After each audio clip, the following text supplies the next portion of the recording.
Olá a todos, eu sou Everton de Oliveira, o professor Água do Instituto Água Sustentável. E esse é o nosso programa Pompa, porque o mundo precisa de água. Porque o mundo precisa de água, como todos sabemos, a gente está passando por uma crise hídrica que a gente chama de crise, mas que ela já veio para ficar. Nós temos que resolver esse problema de uma forma definitiva ou, de alguma maneira, melhorar nossas condições, né? Não só as condições de quem já tem água, mas daqueles que não têm água, que quando tiver acesso, a gente não vai ter água suficiente para todos se nós usarmos da forma como estamos usando hoje. E eu tenho o prazer de trazer para vocês aqui alguém que dedicou a vida ao meio ambiente, que trabalhou com esse tema, que trabalhou com vários temas, que é o Fábio Feldman.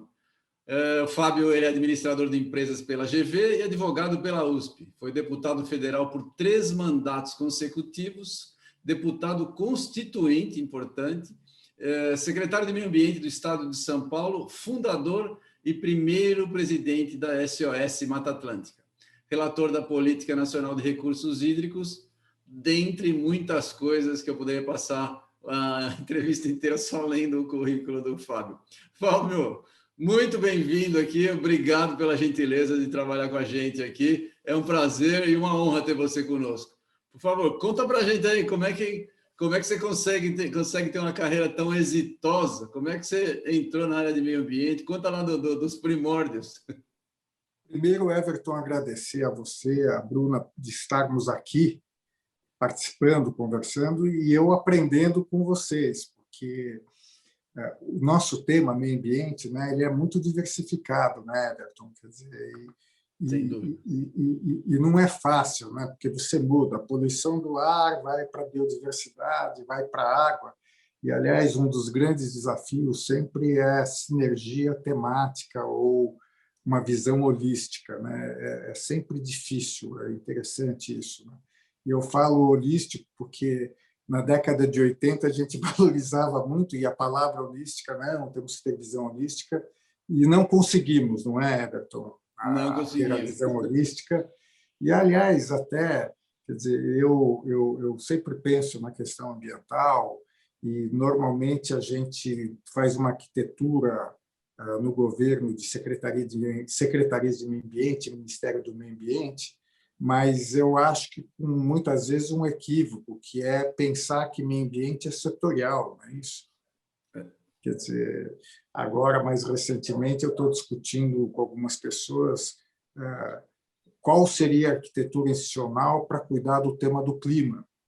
Quer dizer, é no meio ambiente, é na presidência, enfim.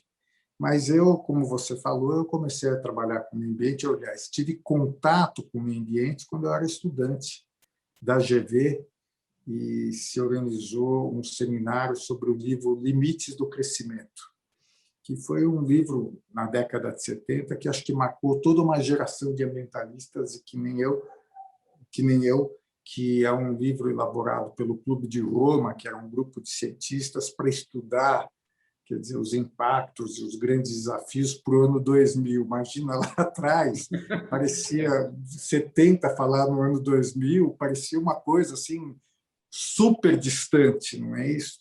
E daí me envolvi com a questão ambiental na GV, depois eu fui vice-presidente do Centro Acadêmico 11 de Agosto e, num determinado momento, achei que o grande desafio, o grande tema era meio ambiente, influenciado pelos limites do crescimento. Participei de muitos movimentos aqui em São Paulo na defesa de uma reserva florestal chamada Calcaia do Alto, até que veio a Constituinte, veio a convocação da Constituinte, da Assembleia Nacional Constituinte. E aí, quer dizer, eu e um grupo de pessoas fazemos parte de uma entidade chamada OICOS, nós chegamos à conclusão que nós deveríamos participar da Constituinte por 2 razões.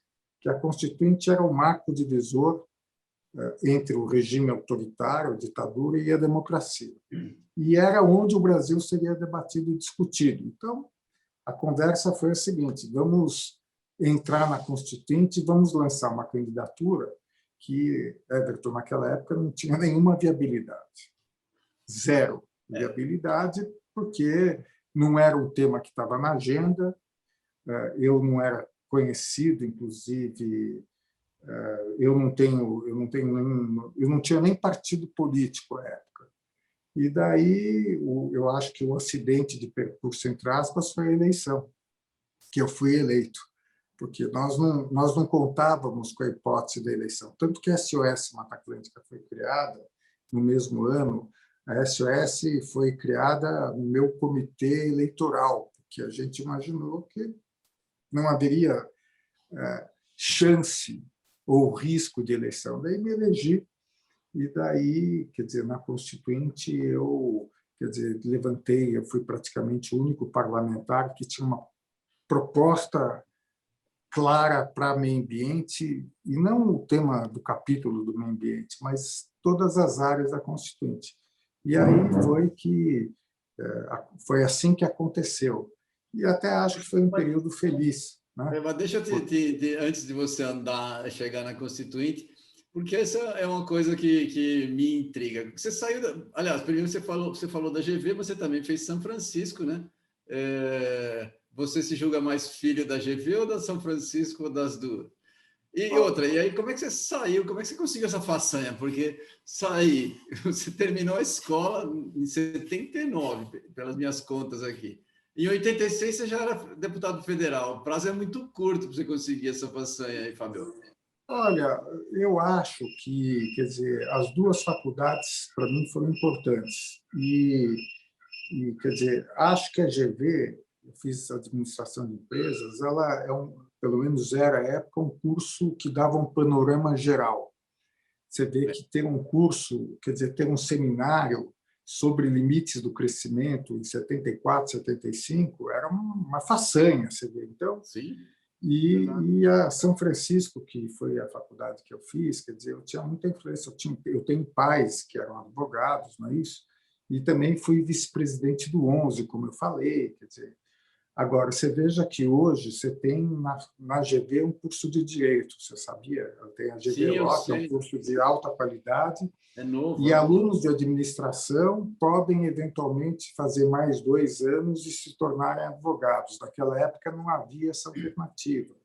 Então, acho que, naquela época, fazer as duas faculdades foi, na verdade, uma maneira de complementar a formação, porque, quer dizer, me complementou minha formação. E também a São Francisco sempre foi, simbolicamente, uma faculdade que trabalhou sempre com resistência à ditadura militar, mas também à ditadura Vargas. Então, sim, foi uma escola, não no curso de Direito, mas em relação à questão da democracia, porque em 77, no meu último ano de GV, para você ter ideia, foi quando começa a surgir o movimento estudantil. E é até interessante, porque quando foi morto Vladimir Herzog, em 75, eu e alguns colegas da GV fomos à missa. Então, quer dizer, aquele período de 77 é um período bem interessante, porque é quando começa o movimento estudantil a ressurgir. sim. Então, quer dizer, hoje não sei, hoje talvez eu fizesse administração e GV Law, embora a GV seja Law um curso de alta qualidade, eu sempre acho que a faculdade pública tem algumas virtudes, além de ser de graça, mas porque eu acho que o perfil dos alunos te permite, é um perfil mais democrático, você concorda comigo? Quer dizer, não é só gente que consegue pagar uma universidade, né? Não é só gente que consegue pagar a universidade, você tem gente que está lá porque por mérito próprio, agora tem as cotas. Então, complementou muito a minha formação, Depois eu comecei a fazer mestrado na USP, e quando eu fui me candidatar, eu tinha uma opção, ou fazer a qualificação e continuar o mestrado, e ser deputado. Daí, o meu plano, você vê o que havia. Não, tudo bem, eu deixo a qualificação para depois, me candidato, como eu não vou me eleger, eu volto, só que acabei me elegendo. Você estava fazendo mestrado em Direito ou em... Em Direito. Em Direito, não em Administração. Não, Voltou em nunca Direito mais para o não. mestrado? Quê? Não voltou nunca mais para o mestrado, né? Não, daí pensei em voltar, depois eu me inscrevi no doutorado na Unicamp, mas você sabe, Everton, quer dizer, o que aconteceu comigo? Quer dizer, eu acho que eu fui, quer dizer, na vida a vida te cria oportunidades.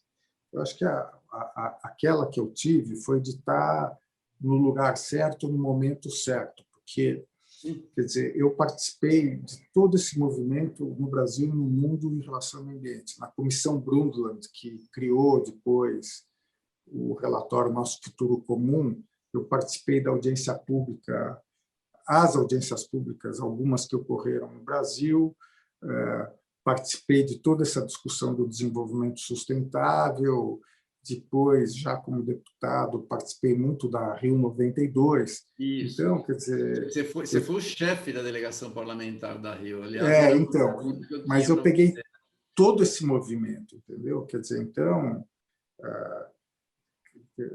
de certa maneira, quer dizer, isso foi uma oportunidade, porque foi na década de 80 que eu acho que a questão ambiental ela explode. Sem Quer dúvida. dizer, no Brasil e no mundo, e o Brasil com protagonismo, inclusive por causa da morte do Chico Mendes em 88, o relatório das queimadas e desmatamento da Amazônia do INPE, enfim. E quer dizer, eu estava lá, então eu participei muito ativamente dessas discussões. Daí eu fui ao doutorado, mas, quer dizer, eu tive professores excelentes, mas você deve sentir isso, né, Everton? Os meus colegas eram muito jovens, então não que esse era um dos meus propósitos, quer dizer, ter gente mais jovem, porque a gente aprende com mais jovens. Eu queria, digamos assim, uma reciclagem. Mas quando discutiam alguns temas, como o Protocolo de Quioto, mudança do clima, eu sentia que, quer dizer, como eu tive um protagonismo muito grande, quer dizer, eu me senti um pouco desconfortável com os alunos e com os professores, porque eu conhecia muito grande. Daí eu acabei saindo, porque mesmo na questão da biodiversidade, eu fui relator da Convenção da Biodiversidade na Câmara, enfim, quer dizer, eu, por exemplo, a OIT 169, eu fui relator na Câmara em 93, quer dizer, eu acho que eu, de certa maneira, me antecipei muito nos temas que hoje estão sendo colocados. E daí, esse propósito que eu tinha de troca com meus colegas mais jovens não se deu da maneira que eu queria. Eu queria aprender com mais jovens, reciclar. Só que você sabe, né, Everton, às vezes a pessoa sai 21, 22 anos da faculdade, vai para o doutorado, e às vezes, na minha opinião, falta quilometragem. Eu também acho. Não sei se você concorda comigo. Eu concordo. O doutorado precisa um pouquinho, precisa de experiência, né? Assim, para ter a cabeça no lugar, ter calma para digerir bem as informações. Você tem muita energia e pouca paciência, eu acho, né? Não, porque às vezes eu acho também que depende do momento do país, né? Quer dizer, a pessoa sai e às vezes a dificuldade de entrar no mercado de trabalho te joga para o doutorado, até pela bolsa. Mas eu mantenho até hoje, eu sou muito amigo dos professores, mantenho relação com colegas do doutorado que hoje estão mais velhos, né? Quer dizer, então, daí iniciei o doutorado na Unicamp, pensei em voltar para o mestrado na São Francisco, mas perdeu um pouco o sentido na minha vida, entendeu? Porque quando eu fui para a Unicamp, o título para mim não era o que eu buscava exatamente o que eu estou fazendo com você agora. Eu buscava essa troca, essa conversa, esse diálogo, entendeu?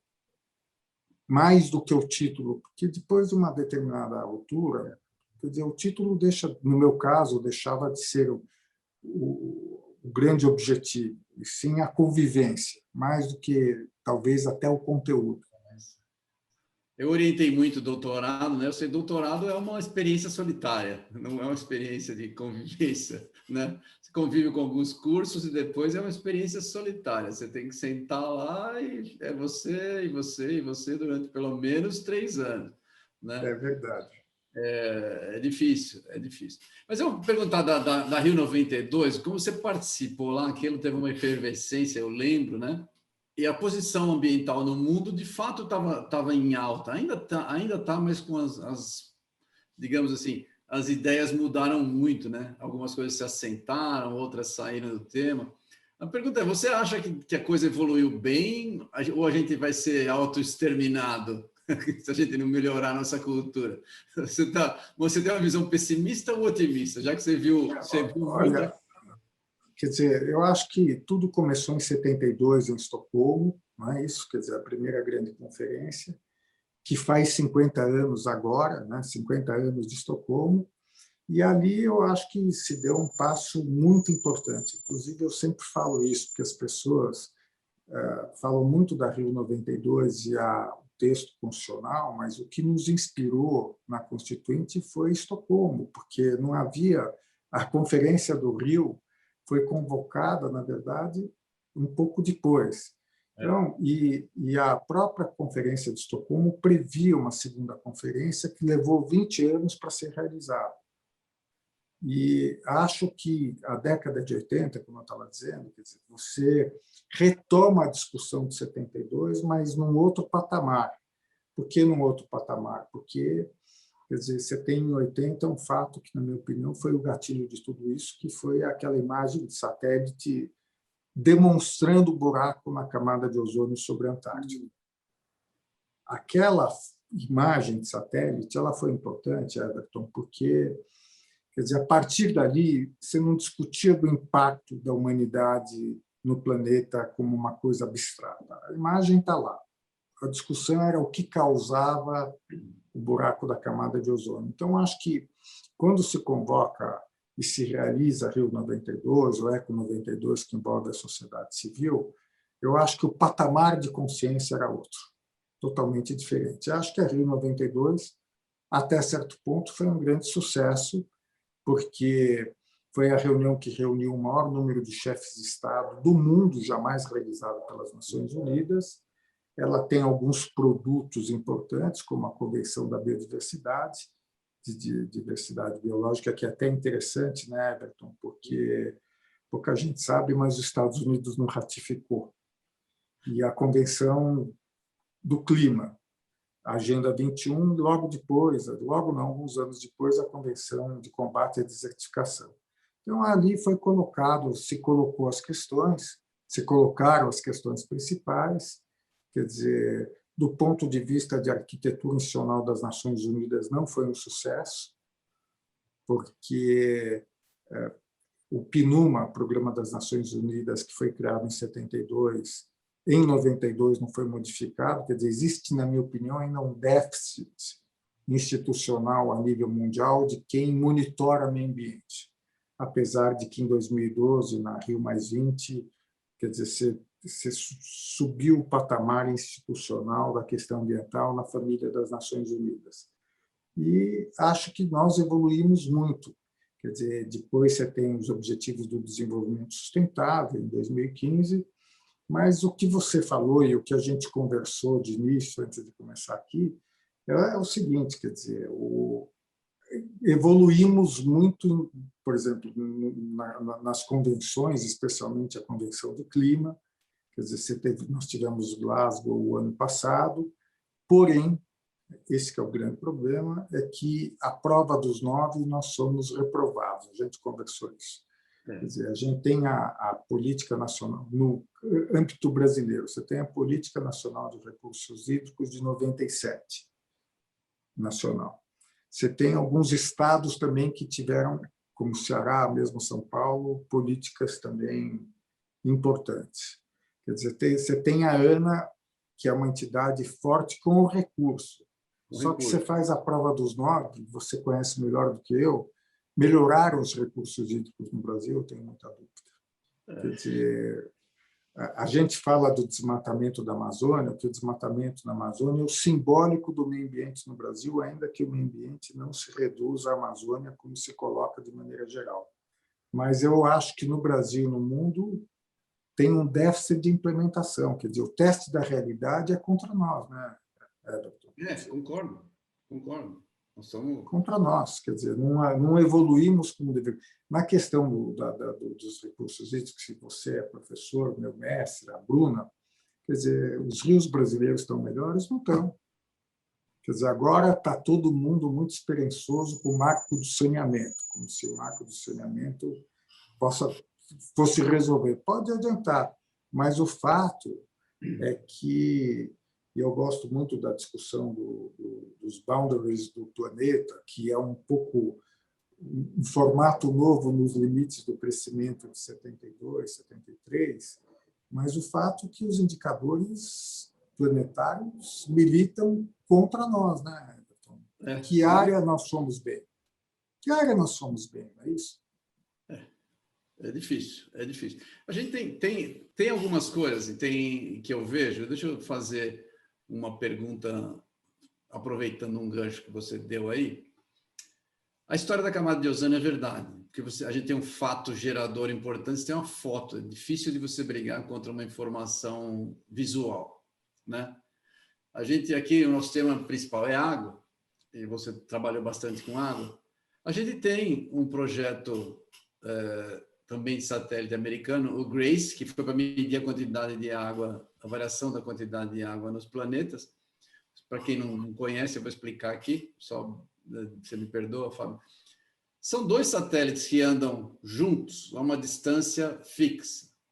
E como os satélites eles não estão muito longe da Terra, quando você tem uma variação da gravidade, o GRACE é de Gravity, né, Assisted, sei lá, não sei o tema direitinho, mas o que acontece? Se ele passa num lugar que tem mais água, e a variação de água é importante porque ela provoca uma variação do campo gravitacional, né? Então, quando esse cara passa perto de um lugar que está com mais água, ele reduz um pouco a velocidade porque ele está sendo mais atraído.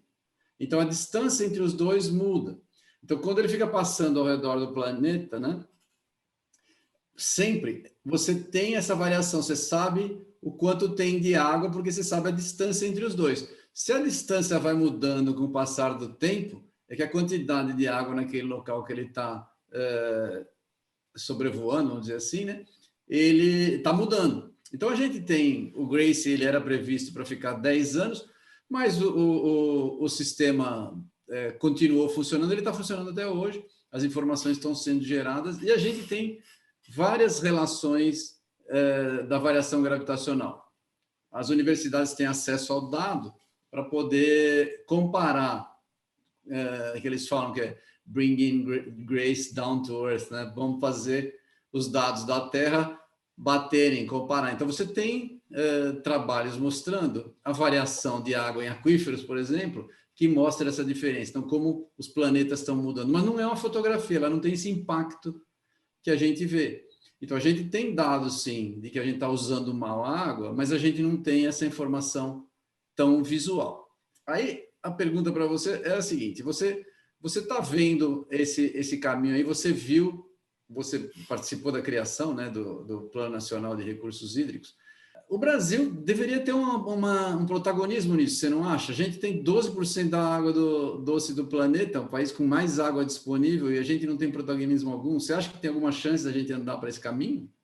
Eu só queria fazer uma observação, Everton, que, quer dizer, talvez a grande mudança dos dias atuais para 20, 30 anos atrás é na tecnologia e na geração de informação.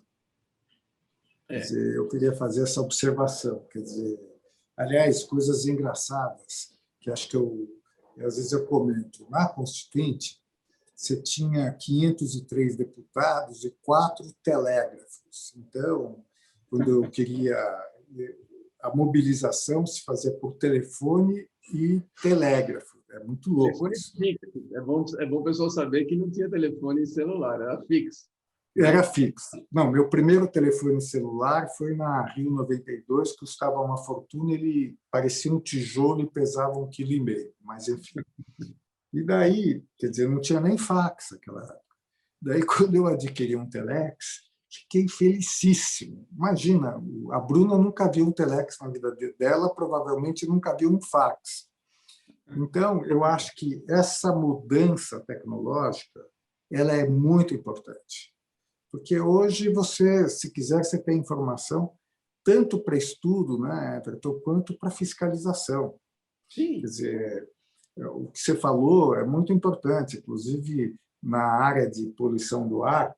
Hoje você está usando drone, não sei se você sabe, com alguns sensores de cheiro que podem monitorar. Então, o mundo mudou muito nesse sentido. Eu estou falando do Telex, porque hoje você tem um aparato tecnológico essencial. E talvez a grande característica recente e que o governo Bolsonaro ajudou foi que, à medida que o governo não quer gerar informação, a sociedade civil tem assumido um papel muito importante como é o mapa biomas, que, aliás, foi quem constatou aquela perda de água superficial, né? Então, Excelente. quer dizer, eu acho que, aliás, essa é uma discussão que a gente tem que ter de como nós podemos usar ainda mais a tecnologia, a inteligência artificial nas estratégias ambientais, especialmente de monitoramento, você concorda? Porque, quer dizer, eu fui advogado das vítimas da poluição de Cubatão, lá naquela época. Hoje, quer dizer, é outro papo. Hoje, se o poder público não monitora, você tem como monitorar. Agora, o Brasil, se eu digo o Brasil, em 72, teve uma posição muito conservadora, junto com a Índia. Não, a primeira prioridade única é combate à poluição e colocando a preocupação ambiental como uma, entre aspas, conspiração contra a industrialização de países como o Brasil, Índia e outros. Em 92, o Brasil mudou de posição, não tinha como não mudar, até porque, quer dizer, o Brasil foi escolhido como sede da Rio 92, até porque era um país muito refratário às questões ambientais e porque estava na berlinda basicamente pelas questões da Amazônia, inclusive a morte do Chico Mendes, não é isso?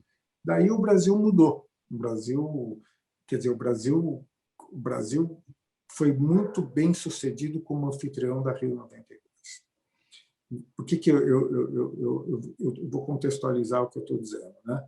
Quer dizer, mas o Brasil passou a ser um protagonista na negociação diplomática, especialmente na mudança do clima e na biodiversidade. O Brasil passou a ser agora, o Brasil com este governo, quer dizer, o Brasil voltou quase ao discurso de 72, que é um desastre total, mas eu quero concordar com você, né, Everton? O espaço potencial para o Brasil de protagonismo é incrível, até porque o Brasil, recentemente eu escrevi uma carta que eu estou participando, uma ONG chamada Brasil no Clima, e a ideia é a gente convidar os pré-candidatos para discutir os temas. O Brasil é G4, entre os 4 mais importantes do mundo nos temas ambientais, não é isso, Everton? Se fosse, talvez no tema de água, nós fôssemos G2 entre os 3 mais importantes, pelos motivos que você colocou já, né? Portador da bacia amazônica, 12% de água doce. Mas eu acho que o país, de maneira geral, não percebeu a oportunidade que ele tem nos nossos temas, de protagonizar.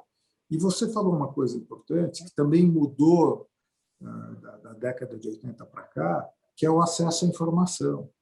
Então, quer dizer, o Brasil, por exemplo, esse tema que você está colocando e que você está liderando, o Brasil pode ser um grande líder na discussão de água no mundo.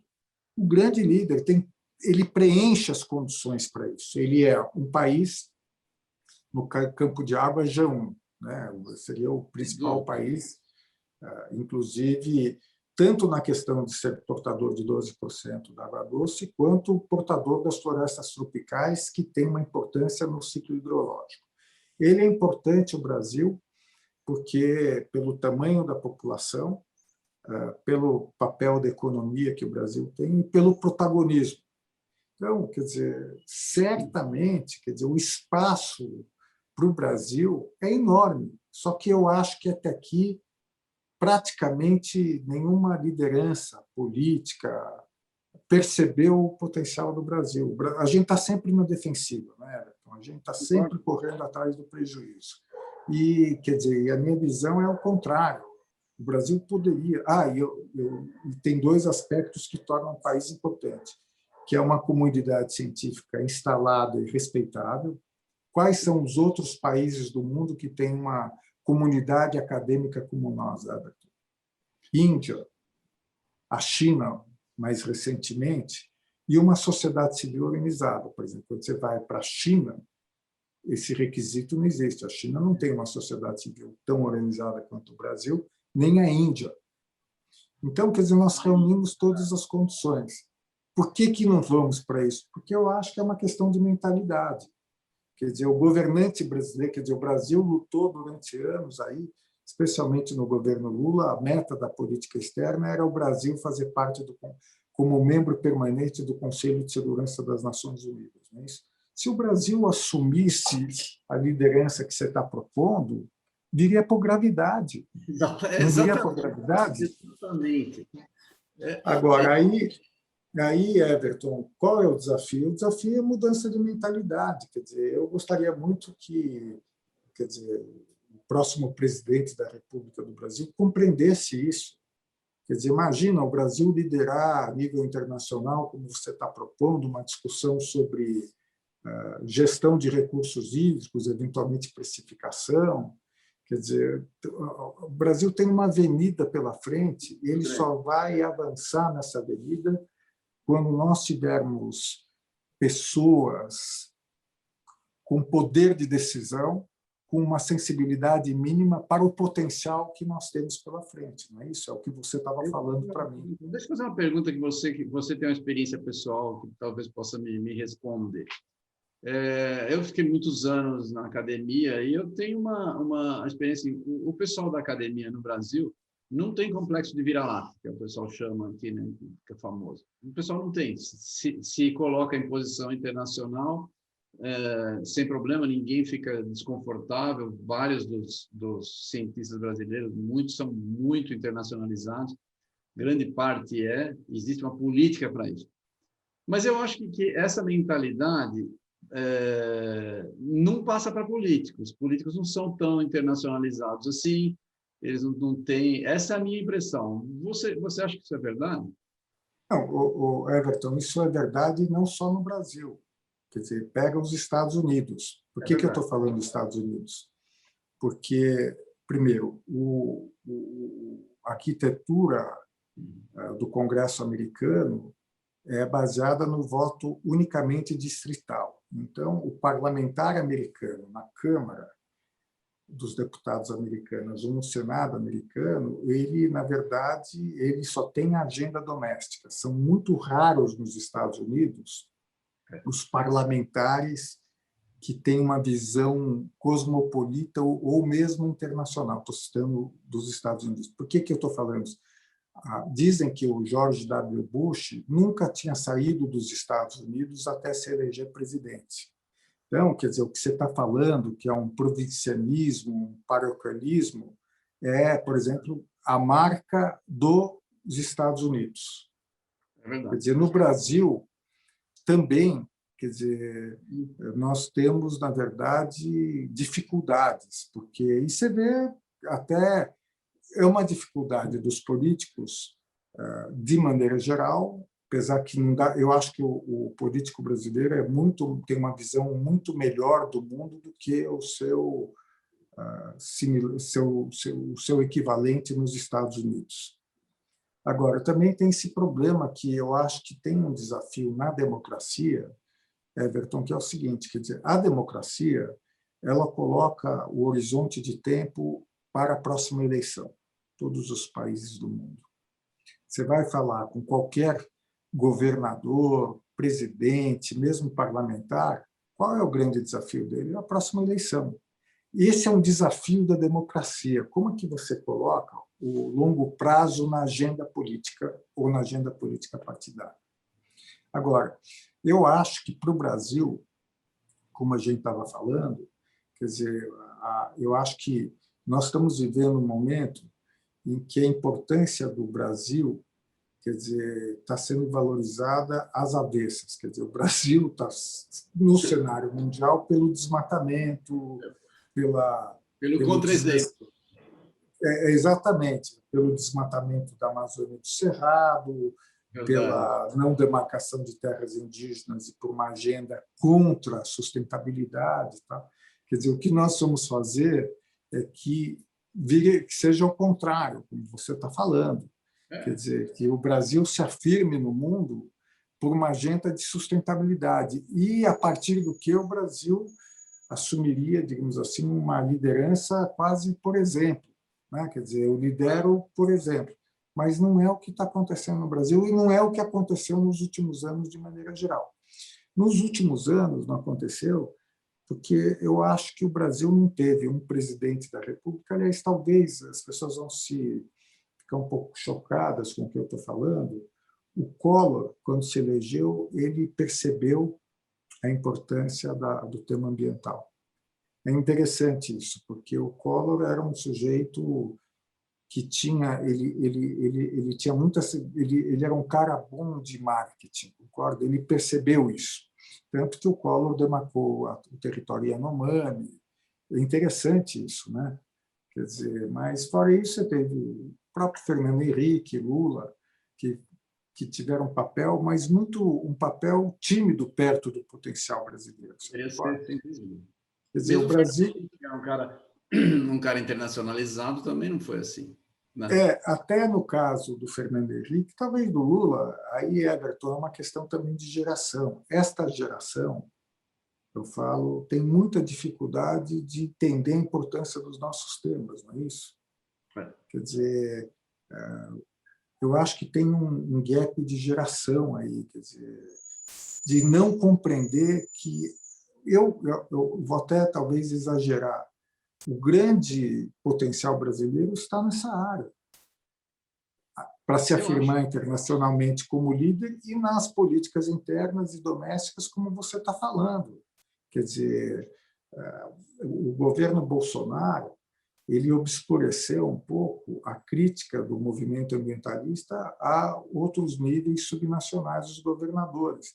Quer dizer, Everton, qual é o governo do Estado que se destacou positivamente em relação ao meio ambiente? Nenhum. Difícil, nenhum. Quer dizer, mesmo São Paulo. São Paulo tem um PIB maior do que a Argentina, mas a gente não conseguiu, na verdade, que... O Paraná, talvez, o Paraná um pouco por necessidade, porque está numa crise hídrica. Mas o Paraná, talvez o Paraná, não só neste governo atual, mas nos últimos governos, o Paraná não tem ido bem na área de meio ambiente. Te dar um exemplo, no governo do Beto Richa, que o governo do Paraná simplesmente não fiscalizou a área florestal. Zero. É inacreditável isso. Quer dizer, o nosso recado serve não só para o futuro presidente, mas para os governadores, até prefeitos. Quer dizer, prefeito de São Paulo poderia liderar nas nossas áreas também e não faz, não é isso? Não faz. Não faz. É difícil, eu concordo com você, é difícil. A gente tem acompanhado ao longo do tempo. Deixa eu mudar um pouquinho de assunto, só para aproveitar também tua experiência sobre mudanças climáticas. A gente está falando um pouco, queria aproveitar o seu conhecimento aí. Você, quando secretário do Estado de São Paulo, né, secretário do Meio Ambiente, você já tratava o tema mudanças climáticas. Isso já faz 25 anos, alguma coisa assim, né? O que foi feito naquela época? Qual a sua avaliação? Você faria as mesmas coisas hoje, se fosse secretário? O que você acha? Olha, o que aconteceu? Na verdade, você tem a Conferência do Rio em 92 e eu me torno secretário do Meio Ambiente em 95. Então, o que nós fizemos, Everton? Nós escolhemos 10 temas da Agenda 21 como prioritários para o Estado de São Paulo. Por quê? Porque 10 temas? Porque a Agenda 21, quem conhece, a Agenda 21 é muito vasta. A Agenda 21 são 40 capítulos, quer dizer, que tratam esses capítulos de controle demográfico, educação ambiental, recursos hídricos, então, o capítulo 18, enfim. Então, nós escolhemos 10 temas e 2 deles eram, na verdade, 3 temas eram muito ligados ao que nós estamos conversando aqui. Você tinha um programa estadual de biodiversidade, que, inclusive, foi coordenado, à época, pelo Joly, da Unicamp, que um pouco esse programa estadual de biodiversidade ele teve uma influência na criação do programa Biota da FAPESP, um programa estadual de mudanças do clima e um de substâncias que destroem a camada de ozônio, entre outros, resíduos sólidos. A ideia era exatamente pegar esses temas e internalizar na agenda de São Paulo. Então, eu acho que alguns foram bem, mas eu acho que, quando eu olho para trás, Everton, eu acho que quem trabalha com os nossos temas, eu acho que o principal requisito é paciência, porque as coisas talvez demorem mais do que a gente gostaria. Porque é a nossa vida. Não é isso, é paciência.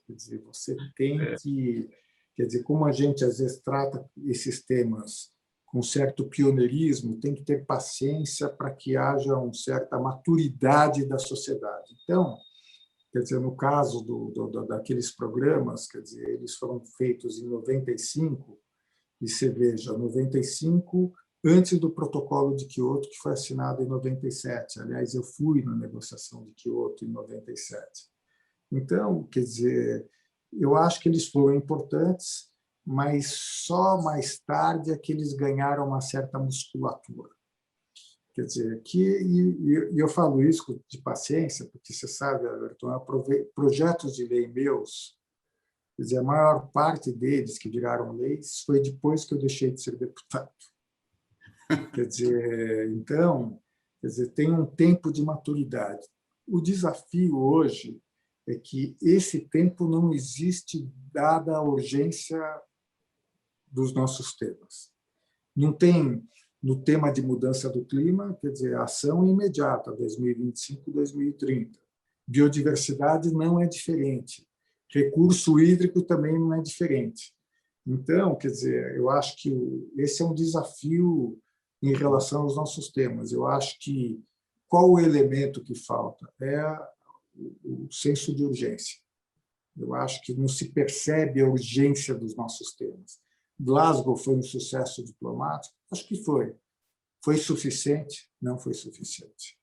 A COP da biodiversidade, que vai agora acontecer na China, já teve uma primeira parte virtual, ela é importante, ela certamente vai trazer avanços diplomáticos. Se me perguntar, são suficientes? Não são suficientes. Os nossos temas, ainda que tenha que se reconhecer os avanços, eles estão cada vez mais insuficientes diante dos cenários e como você falou, diante dos cenários e diante da constatação que os estudos acadêmicos têm demonstrado em todos os nossos temas. Sai um relatório sobre a biodiversidade e mostra o quê? A perda e a erosão da biodiversidade numa velocidade fantástica. A mudança do clima nem se fala. No tema de água, você estava dando uma aula para mim sobre a questão de água, não é isso? Então, talvez para a nossa geração, o desafio é fazer com que os tomadores de decisão, ou seja, a sociedade de maneira geral, compreendam a urgência da ação. Eu acho que esse é o desafio, é a urgência. Não tem tema nosso, não é que não seja urgente, Everton. Nenhum. Eu concordo. Bom, deixa eu falar você trabalhou com um monte de ONGs, você trabalhou com a Oikos, Mata Atlântica, a Poluição do Cubatão, né? Como é que você vê hoje que as ONGs possam ajudar? Você acha que as ONGs tem muita ONG chapa branca, ou as ONGs precisam de independência? Como é que você vê isso? Eu acho que, especialmente no governo Bolsonaro, eu acho que as ONGs têm tido um papel muito relevante. Mas, muito relevante, inclusive, Everton, no sentido de produzir as informações que o governo deixa de fazer, que é uma biomas nos outros temas também. Cada vez mais a sociedade civil, em aliança com a comunidade acadêmica, isso é importante registrar, passam a ter um papel muito positivo e, eu digamos assim, diferenciado. Quer dizer, você pega a SOS Mata Atlântica, ela monitora a Mata Atlântica há muito tempo, e assim por diante. Agora, eu acho que as ONGs eventualmente terão que ir além do que estão fazendo, exatamente pelo déficit do governo. Aliás, mesmo, e não é só nos nossos temas, quer dizer, você pega as emissoras, a imprensa. O governo Bolsonaro não se recusou a gerar informação sobre a Covid, eles se organizaram e eles fazem Exato. isso. Então, não é isso?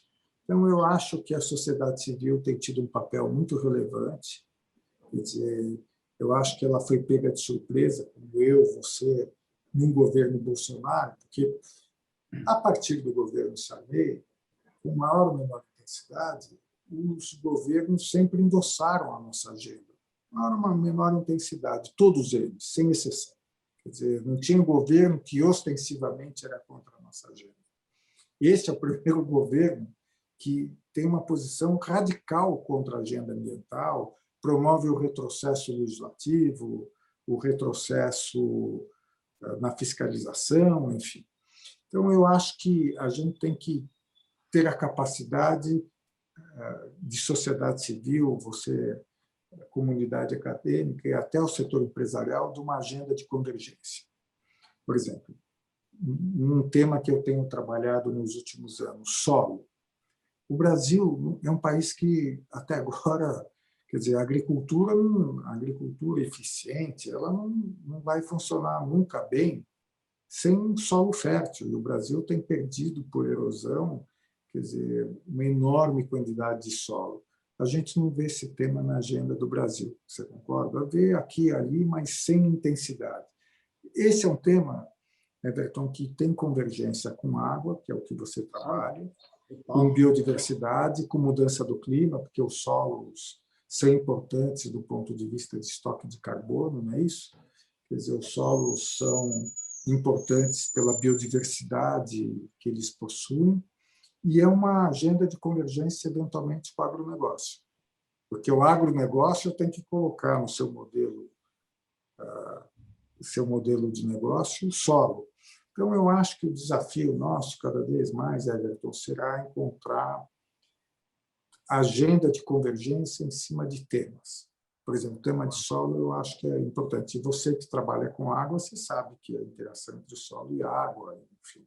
Claro. Então, eu acho que o desafio será esse. E como você tem me provocado, quer dizer, fazer com que o Brasil tenha a capacidade de visão e valorização dessa agenda que tem uma projeção internacional extraordinária e que se replicaria em políticas públicas com implementação adequadas. Eu concordo com você. Acho que tem alguns caminhos hoje, por exemplo, quando as empresas trabalham com o tema ESG, que elas estão incorporando isso obrigatoriamente, né? Eu acho que tem um caminho até fora do governo, o que sempre é importante ter caminhos que não dependam só de governo, porque aí a gente tem outras possibilidades. Quando é só o governo não faz igual o atual, a gente fica segurando na brocha, igual o pessoal tem que tirar a escada, né? Então, é bom ter várias opções. Então, como é que você vê essa possibilidade? Você acha que a gente consegue trabalhar melhor com os geradores de valor, com o mercado e andar a partir daí, não só com o governo? Quer dizer, eu acho que, primeiro, eu defendo muito a agenda do ESG, mas eu até dei uma entrevista longa para a revista 22 da GV, dizendo que ela é uma oportunidade, mas cuidado com o greenwashing, né? Porque, por exemplo, aliás, que é a questão da sustentabilidade no mundo empresarial. Quer dizer, eu tive uma polêmica há muitos anos com a Petrobras da questão do diesel sujo, enxofre no diesel, em que nós questionamos a Petrobras: você só vai ser sustentável se você for sustentável no seu negócio. Quer dizer, a Petrobras patrocinava o projeto Tamar, gastava muito dinheiro em publicidade, mas no seu próprio negócio não era. Então, eu vejo o ISG como uma grande oportunidade se, na verdade, as empresas entenderem que ela tem que ser voltada fundamentalmente para o seu modelo de negócios. Senão é greenwashing. E acho que, nos nossos temas, como você está falando, quer dizer, o protagonismo nunca será individual da sociedade civil, da academia, do governo ou do setor empresarial. Eu acho que o sucesso depende da capacidade da gente articular todos esses atores. Enfim, quer dizer, mesmo no tema de água que você conhece, quer dizer, aliás, vou dar um exemplo para você. Eu mandei recentemente uma carta para a Sabesp, pedindo para a Sabesp, eu sugerindo para a Sabesp criar um conselho de sustentabilidade que não fosse formado apenas pela Sabesp. Por exemplo, você tem um perfil ideal. Por quê? Qual é a matéria-prima da Sabesp? Água. Então, a pergunta é o seguinte, Sabesp, como é que você está tratando o tema de água no seu modelo de negócios? Quer dizer, você está ajudando a preservar e conservar os mananciais da onde vem a sua matéria-prima? Não é isso? É uma coisa que parece óbvia, mas não é isso. Aliás, as coisas engraçadas, uma vez eu fui falar com o Mário Covas. O Mário Covas era um cara sensacional, até acho que tem muita falta, faz muita falta, que ele tinha posições, você lembra? Sim. E fui dizer para ele, governador, eu acho que quem devia cuidar dos mananciais ou financiar é a Sabesp. Daí o Mário Covas, que eu digo era de uma geração com dificuldade de compreender o tema ambiental, falou, Fábio, você quer se meter em tudo, o que você está se metendo com a Sabesp?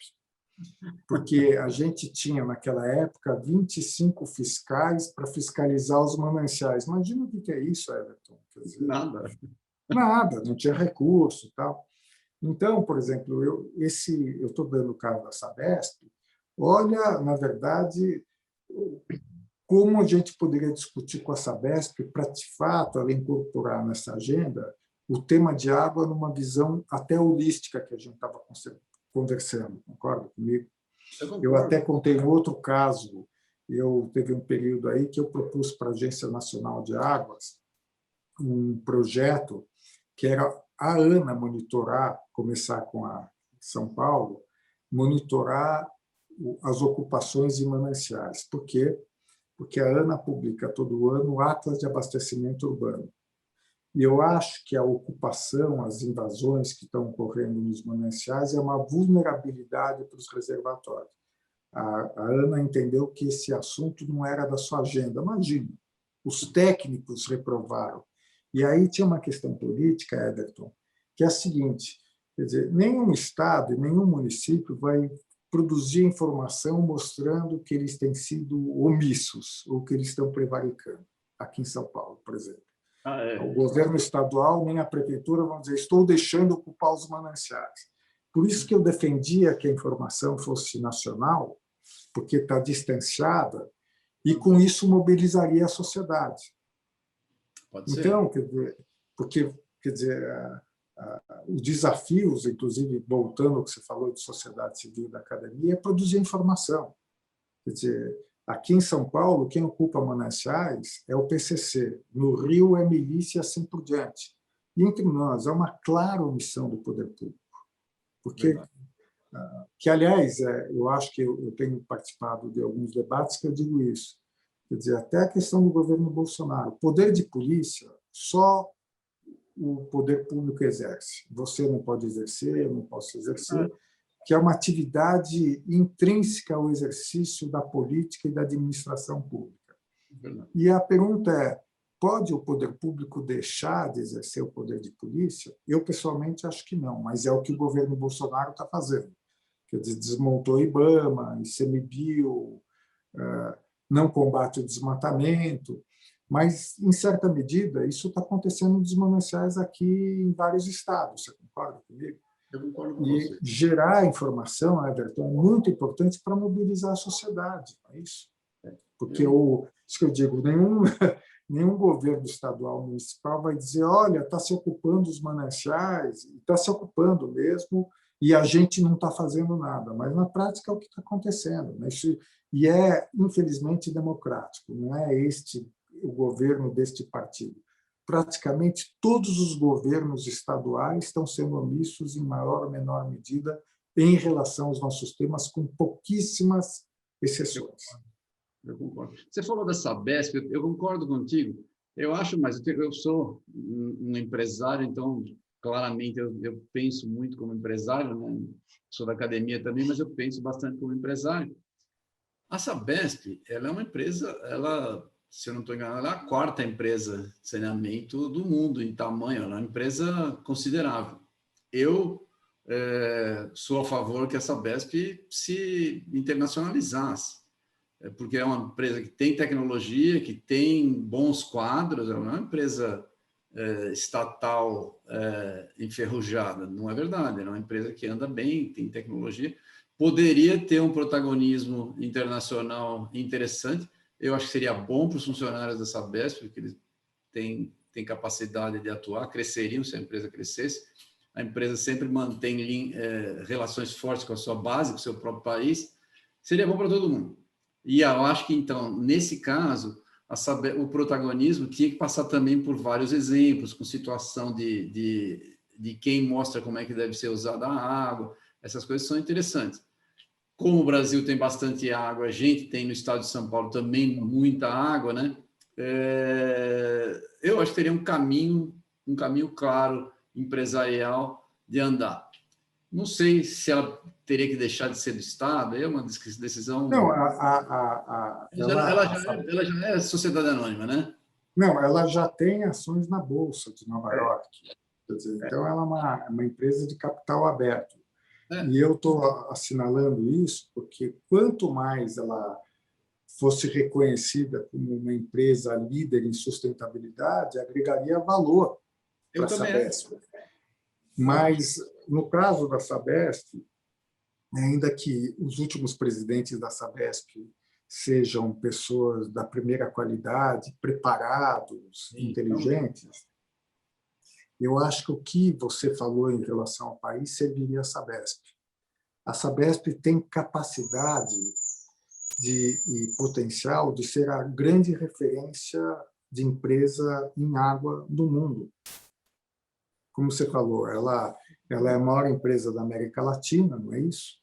Sim. Ela tem recurso, porque isso é um dado importante. Como ela vive de tarifa de água, ela tem recurso.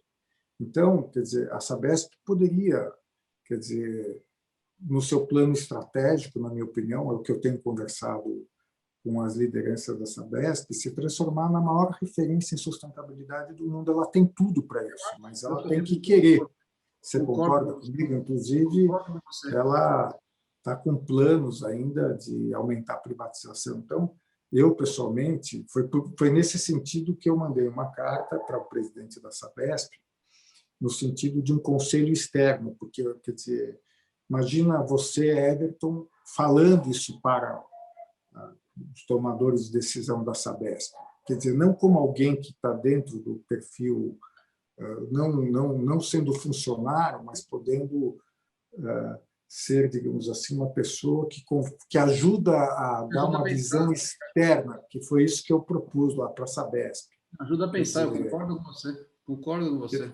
Quer dizer, eu defendo muito conselhos de sustentabilidade em empresas, inclusive com gente de fora, porque essas pessoas de fora que não estão comprometidas com o dia a dia da empresa, em primeiro lugar, que não estão comprometidas com a visão da empresa formatada apenas pelos stakeholders diretamente envolvidos, eles podem contribuir muito, dando novas visões e provocando a empresa nessa direção. Eu defendo muito há muito tempo isso. Quer dizer, eu concordo. Acho que agrega valor. Acho que agrega muito. Valor, é exatamente isso que você falou. Eu acho que seria ótimo.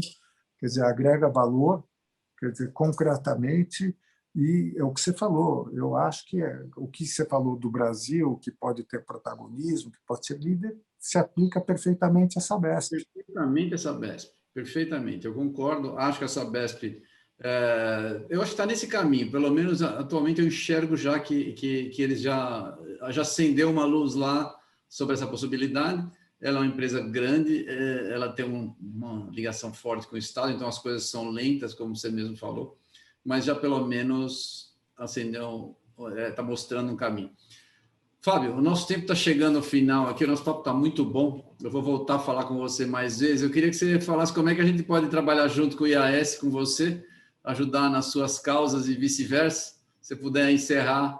Olha, eu vou encerrar, Everton, dizendo algumas vezes as pessoas dizem, Fábio, você é muito generalista e muito superficial, com honestidade. E aí o que eu digo é o seguinte, quer dizer, a agenda ambiental, como eu já falei, ela envolve biodiversidade, mudança do clima, desertificação, resíduos sólidos, não é isso? Água, quer dizer, é uma agenda completíssima e vasta. Quer dizer, isso significa o seguinte, que para você avançar nessa agenda, você tem que estar em contato, quer dizer, com pessoas que estão nessa agenda, como é o teu caso, Everton e a tua entidade. Quer dizer, então, para que eu possa continuar a estar ligado no tema de água, eu preciso de vocês. E vocês, eventualmente, podem contar com a minha experiência. Quer dizer, eu não tenho condição, a gente já conversou isso, eu já assumi a meia-culpa em relação ao texto constitucional sobre água subterrânea, que foi colocado como competência do Estado, mas o Brasil, há 30 anos atrás, era diferente. Mas eu acho que é isso, eu acho que, quer dizer, a gente pode trabalhar muito, eu, você, agregando outras pessoas, entidades, nessa agenda com muita ambição, como você colocou. Acho que tem que ser ambicioso. Como o Brasil pode liderar essa agenda, não é isso? No campo internacional. Que políticas públicas têm que ser feitas e como implementar essas políticas? Que tipo de alianças, como você colocou, nós podemos fazer com o setor empresarial e com a academia? Então, eu acho que isso abre aí uma agenda de trabalho para mim, para você, para a Bruna e para essa geração, que também faz o diálogo de gerações, que eu também acho importante. Então, eu quero agradecer aqui a oportunidade e estamos juntos. Muito obrigado, Fábio. Foi um prazer ter você aqui. Gente, Fábio Feldman, se vocês estão percebendo, daria para a gente conversar sobre infinitos temas, é uma fonte de conhecimento na área de meio ambiente, muito importante. Nós vamos voltar a falar com ele, a gente vai tentar fazer alguns temas mais específicos. A gente falou, como ele disse, generalista, mas se você cavar ali, cutucar, tem profundidade também. É papo furado essa história dele aí, que ele é só generalista, não é verdade, não. Tem muita coisa para aproveitar. Fábio, eu agradeço imensamente a sua gentileza. Tá? Nós vamos divulgar bem essa entrevista aqui e nós vamos trabalhar junto, porque eu gosto de pessoas que pensam grande. Eu sempre falo para meus alunos e para quem trabalha comigo que pensar grande custa a mesma coisa que pensar pequeno. Né? Então, você é verdade. Pensa grande e as coisas aparecem. Se você pensar pequeno, não vai acontecer. Fábio, muito obrigado. Foi um prazer. Abraço aí para você e para todos. Abraço para a Bruna. Estou aguardando a tese, Bruna. Pode deixar, pode deixar. Um abraço, Fábio. Tchau. Outro.